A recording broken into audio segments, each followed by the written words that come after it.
Good evening, ladies and gentlemen. I guess kids, too. I don't know if any kids listen to the show. Yeah. We're not the most kid-friendly show, so they probably shouldn't be. But ladies we're and gentlemen... NSFW, so... We are most assuredly NSFW. Fuck shit cunt. But we are safe. We are safe for kayfabe, brother. I guess so.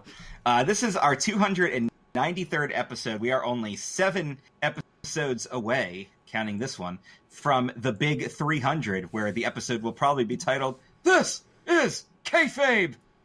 Because what else would we title it? By the way, the Twitch totally said 263. Oh, cool. Well, that Twitch is a little behind. Yes, I am Chris O'Mealy, one of the hosts of Club Kayfabe Wrestletalk, founder of the Club Kayfabe creative community, helping bring you this podcast, joined alongside our main Twitch streamer, Dan Peck. Excuse me, nurse, can you take my temperature? Because I think I got Jan Quadrant Vincent fever over here. Yes. R.I.P. Jan Michael Vincent. And also joining us is the Master of Horror, as well as Mountain Dew. The Master of Horror? What? Final Fantasy. And just good old-fashioned pro wrestling. Glenn Kukan. Yo, people. I'll think of more things you like next week. And yes, Mountain Dew right here. You really drinking Mountain Dew right now? More like I'm right. I am. More like Kukan. Not be drinking Mountain Dew right now. Cheers to everybody. Be a Kukan, not a Kukant. And we are coming to you via the Filling the Void podcast network on Spotify, iHeartRadio. We're also on YouTube and Twitch and iTunes and Apple Podcasts. We're live on Twitch right now. Join us in the chat. Say hi. Say hi, everybody. Hi, everybody. And you can check out all the other great CKCC content, including CHMR's Ring Rust with Jason Cantwell. You can listen live on Fridays or download the podcast on Saturdays. Blake and Sal just dropped another episode on Thursday. And then, of course, Clerks Minute Beyond dropped today, which is Friday, as we record this. Of course, we have the Race Nerd Podcast with Matt Hardman, the Cinefan Podcast with Jeff Trelowitz, Jay Bunny's Music Hub. It just recorded 2 episodes, including an interview with Tim Owens. So you guys might know who that is. I'm sure Glenn does. Mm-hmm. Tim Owens. Yes, exactly. Tim Owens. So I was actually talking to him, and he is pushing forward his Music Fest stuff. He does hope to have more information by the end of the month, as he told me. So keep an eye on that. That's going to be I think it's just calling it J Bunny Fest, and it would be in October if this does come to fruition. And I will be there, and maybe possibly you two as well, because there might be enough notice for you guys. It'll be in Jersey, so road trip to Jersey. Road trip to Jersey. But I am looking forward to that if it does come to fruition. I wish him luck, and I'm here to offer assistance in any way he needs. If you guys like art, new artwork by Brian Beinman just posted. I actually just bought a print from him. He did a drawing of the Old Adventurers Club at Disney, the old downtown Disney, one of my favorite places to go. I love the Adventurers Club. It was basically it was an adult-oriented for as far as humor goes, because that was the adult side of Disney that they did away with, because they're like, well, we need Disney to be more family friendly. Like, no, you have everything else. Give us this. So disappointed when they got rid of that. They got rid of that in 2008 when I was working there as an intern. So you can imagine how the first half of my internship was me being wasted a lot, and the second half was me walking through and just crying slowly to myself because wishing you were wasted. My big thing was gone. They had a whole bunch of venues there, including the Comedy Warehouse and a couple of dance clubs. Like, I'm not a club guy, but their clubs were actually fun. They had the one with the rotating dance floor that looked like a big vinyl record. Dan would have liked that. Are you part of the Society of Explorers and Adventurers? Yes, and they did parody the Adventurers Club in South Park with the Super Adventurers Club. They actually based that building on the Adventurers Club at Disney. Fun fact there. But I just bought a print from him. He's shipping it to me, and I'm very excited for that. You can check out his artwork. His prints are for sale. You just got to give him a contact. And if you like beautiful women who know how to cosplay very well, you can check out Heather Quinn's work. By the way, she sells prints too. You just have to contact her, and she will send you a copy of one of her photo shoots. You just got to choose the one you like. And I was going to buy a print from her, but I told her I didn't want it unless she autographed it. So I was going to hang that up next to my Bindman. And she was artwork. like, fuck that. Actually, she said she would love to because I'm friends with these people, Dan. These are nice people, Brian and Heather. They're nice people. Even Jason's a nice person. He's a little weird with the stuff he talks about, but we've known that. I mean, I've known him 21 years now, and I've always known he was a weirdo. And I've known him just a little bit. Yeah, that's the plug portion. So check out all that. I've known some of these content. people for 10 years now. Yes, and this is going to be something I'm going to be putting out there, but this is important, guys. If you are listening to this and you do podcasts right now, we're doing pretty good with. If you do have a podcast, we can talk to you. But if you are an artist, a cosplayer, or you're into modeling, or our newest venture, if you're a writer, contact me. You can become part of the Club Kayfabe creative community, and we can help promote you and get your name out there. Again, are you an artist, a model, a cosplayer, or a writer? Contact me. Contact me through the Club Kayfabe creative community. Contact me directly, Chris O'Mealy, on Facebook. You can shoot me a friend request. I accept friend requests as long as you're a fan of the show and you kind of shoot me a message and let me know who you are. That would be nice. Because I will shoot you a message and ask who you are. Surprise! New phone, who dis? Yeah, exactly. But yeah, I'm going to be looking. I'm going to be posting that stuff on my timeline over the weekend, try to get some more people involved. So by all means, please, we want to get this out there. We are growing. We grew exponentially in 2018. Time to go even further. So we're going to get to our trivia question now before we get to our Fastlane preview, which is coming up on Sunday after we lose an hour of sleep, which is the worst time to schedule a pay-per-view, by the way. What's this pay-per-view?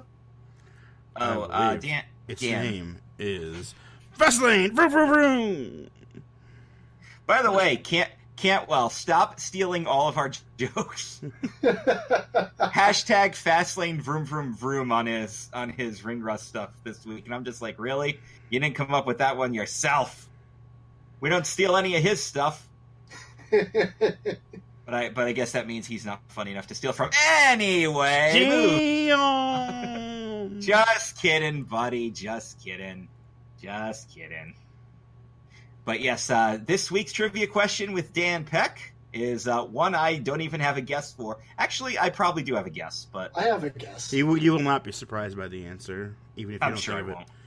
Because I was doing a bunch of looking up stuff last weekend, actually, like right after the show, really. And I came upon something, so I was like, yeah, I'll make that be the trivia question. And the trivia question is, who has the most 5-star matches from The Melts? Now, is this specifically 5-star or better? This is 5 stars. I think even if you added like halves and the 6-star, this person would still be first place. Okay. Okay. I'm pretty sure I know who it is. I have a couple of guesses, and I can give you a I'm hint. sure I'm not going to be surprised. They haven't had a match in like 10 years, yet they're still in first place.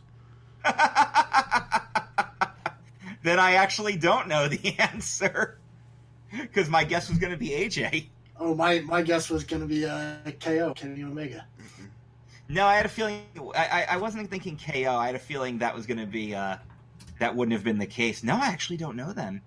But I'll think about it. So let's do the. See if any of you guys got the answer. Drop it in the chat here on the Twitch. For those of you who are listening live, we do have a couple listeners. Say hi in the chat. Oh, somebody already did. Hi, Russell.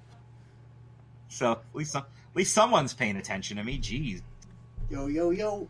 All right, Fastlane. Hashtag vroom vroom vroom, and hopefully it won't be like the Daytona 500 where the cars go vroom vroom boom.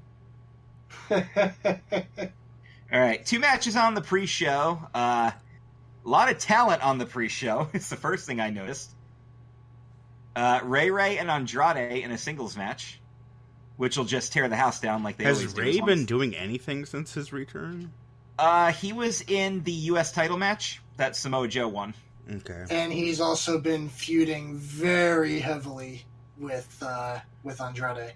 Oh yeah, And Ray they've been putting on freaking classics. if this continues, they're going to be one of our candidates for feud of the year. Like they're doing the things that Vince McMahon says no. Like they're doing flipping pile drivers and all sorts of crazy shit. It's like whoa, you guys are gonna get fined. Idolo. But the two of them have such chemistry, it's unreal. They're very good. If you haven't seen these guys work, make sure you watch the pre-show. They're very, very good. They know each other so well, and it is just an absolute pleasure to watch them work. And I will say, this match does not belong on a pre-show. No, but I don't care who wins because it doesn't matter. No, because I think they're pretty even too. They trade victories pretty evenly, much. So it really doesn't matter who wins here. They both look great. So I'll just say Andrade. Why not? I'm gonna go with Ray. Yeah, you know what? You're probably right because it's a pre-show, and baby faces have a better tendency to win on pre-shows. But yeah, you're probably right. And then the members of New Day who are not Kofi versus the Rusev Nakamura tag team, which has actually been a surprisingly well put together tag team, considering they were makeshift. Yeah, Nakamura Day. They work really well together. And they play off each other really well. So this will probably be a really good match, too. If you're right and Ray goes over, then I would say New Day actually does not go over here, and that's going to further some of the Kofi stuff. Well, I believe that the reason why Kofi isn't involved here is because he's going to get involved in the championship match somehow. Oh, yeah, he's going to interfere for sure. Absolutely. But we have a triple threat tag team match for the Raw Tag Team Championship. We have Revival, Glorious Gable, and the newly formed tag team of Aleister Black and Ricochet, who don't have a name. Which there are people are going, stop pushing them. Go fuck yourself. Blackochet? Blackochet? Yes. Now, they're still like not the call-ups still aren't officially designated to a brand yet, are they? No, because they compete on both shows. They're officially called up because they did say goodbye to NXT. In fact, Alistair's message to NXT as a farewell thing was really cool. Like, no, he can't talk, bro. He can't talk. Yeah, that's what I keep hearing. Yeah, bullshit. People keep saying he can't talk, and man, whatever. I wonder how Tommaso Ciampa's enjoying that call up. Oh, we'll talk about that. So yeah, it's definitely too soon to put the belts on them, but I'm pretty sure they're going to put the belts on them. Yeah, that's probably the way it's going to go. See, yeah, and then they sign with SmackDown. and not for nothing, but despite them being called up and, a newly formed team, I'm okay with seeing the belts on them since the belts have been mostly meaningless. I really want to see the Revival get a good run here, but yeah. You want to put the belts on them and then have them feud with the Revival? I'm also okay with that. I think Gable and Bobby Roode need to turn heel, though. Yes. I think they need to go full-blown heel because they are two right now. They are two of the most wasted talents on the entire roster. Ready, willing, inglorious. Yes. All right, Usos and the best tag team in the world that are not the champs. That's the thing that's happening. Usos are winning. Usos are winning because Miz and Shane are going to fight at WrestleMania. So that's where the breakdown's going to happen, and either Miz is going to go full-on heel again, or maybe they'll freshen it up and make Shane beat up Miz. Because no. Miz is turning on Shane. Yeah, because of his dad. Without a doubt. Because of Papa Miz. The only reason, if Miz is the one who stays face, the only reason that happens is because the premiere of Miz and Mrs. happens in April. Yeah. Wait, they're supposed to be face? Yeah, exactly. All right, so All right, I want to address this because I've heard the complaints about